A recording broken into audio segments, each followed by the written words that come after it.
ನಮ್ಮ ದೇಶ ಕಂಡಂತ ಅಪ್ರತಿಮ ರಾಜಕಾರಣಿ, ನಮ್ಮೆಲ್ಲರೂ ಕೂಡ ಒಳ್ಳೇದಾಗ್ಲಿ ಅಂತೇಳಿ ಸುಮಾರು 12 ವರ್ಷದಿಂದನೂ ಕೂಡ ದೇಶಕ್ಕೋಸ್ಕರ ತನ್ನ ಸರ್ವಸ್ವವನ್ನು ತ್ಯಾಗ ಮಾಡಿ 12 ವರ್ಷ ಆಯ್ತು ಭಾರತದ ಪ್ರಧಾನಮಂತ್ರಿಗಳಾಗಿ ಅವರು ಸೇವೆ ಸಲ್ಲಿಸಕ್ಕೆ ನಿಂತು.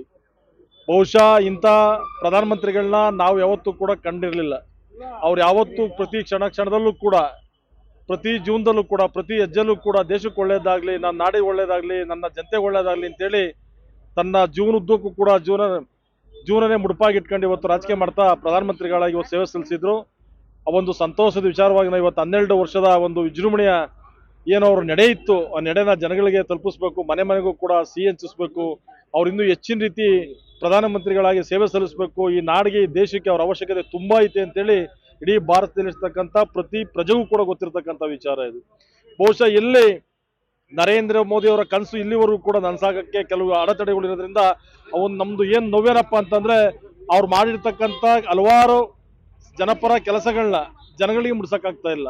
ಕೇಂದ್ರ ಸರ್ಕಾರದಿಂದ ಪ್ರಧಾನಮಂತ್ರಿ ಅವರು ಆಡಳಿತ ಮಾಡಿರ್ತಕ್ಕಂಥ ಹಲವಾರು ಯೋಜನೆಗಳು ಇವತ್ತು ಸಾಮಾನ್ಯ ಜನಗಳಿಗೆ ಮುಡ್ಸಕ್ಕಾಗ್ತಾ ಇಲ್ಲ. ಅದರಿಂದ ನಮ್ಮ ತಾಲೂಕಲ್ಲಿರ್ತ ಭಾರತೀಯ ಜನತಾ ಪಾರ್ಟಿ ಕಾರ್ಯಕರ್ತರು ಮತ್ತು ಪ್ರಧಾನಮಂತ್ರಿ ನರೇಂದ್ರ ಮೋದಿ ಅವರ ಅಭಿಮಾನಿಗಳಲ್ಲಿ ಮನವಿ ಮಾಡಲಿಕ್ಕೆ ಬಯಸ್ತೀನಿ. ನಾವು ಕೇವಲ ನರೇಂದ್ರ ಮೋದಿ ಅವ್ರ ಬಗ್ಗೆ ಜೇಕಾರ ಕೂಗಿದ್ರೆ ಸಾಲದು. ನರೇಂದ್ರ ಮೋದಿ ಅವರು 12 ವರ್ಷ ಆಡಳಿತದಲ್ಲಿ ಯಾವ್ಯಾವ ರೀತಿ ಜನಗಳಿಗೆ ಸಕಾಲಗಳನ್ನ ತಂದುಕೊಟ್ರು, ಜನಗಳಿಗೆ ಯಾವ ರೀತಿ ಅನುಕೂಲ ತಂದುಕೊಟ್ರು, ಅದನ್ನ ಪ್ರತಿ ಮನೆಯಲ್ಲೂ ಕೂಡ ತಲುಪುವಂತ ಕೆಲಸ ಆಗ್ಬೇಕು.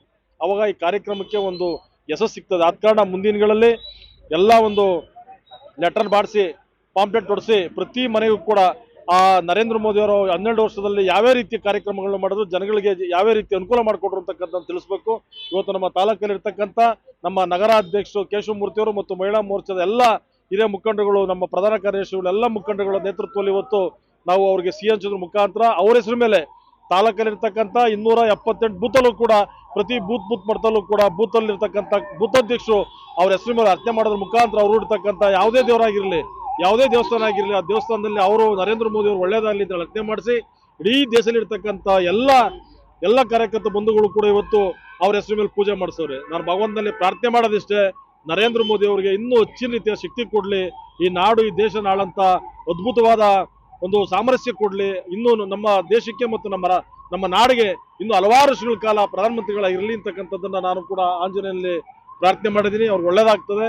ಅವರ ಮುಂದಿನ ಏನ್ ಕನಸುಗಳೈತೆ, ಸ್ವಂತಕ್ಕೇನೋ ಅಲ್ಲ, ಏನ್ ಕನಸುಗಳೈತೆ ದೇಶಕ್ಕೋಸ್ಕರ, ನಾಡಿಗೋಸ್ಕರ ಈಡೇರಿಸಂತ ಶಕ್ತಿ ಆ ಆಂಜನೇಯ ಸ್ವಾಮಿ ಕೊಡ್ಲಿ ಅಂತೇಳಿ ಭಗವಂತನಲ್ಲಿ ಪ್ರಾರ್ಥನೆ ಮಾಡ್ಲಿಕ್ಕೆ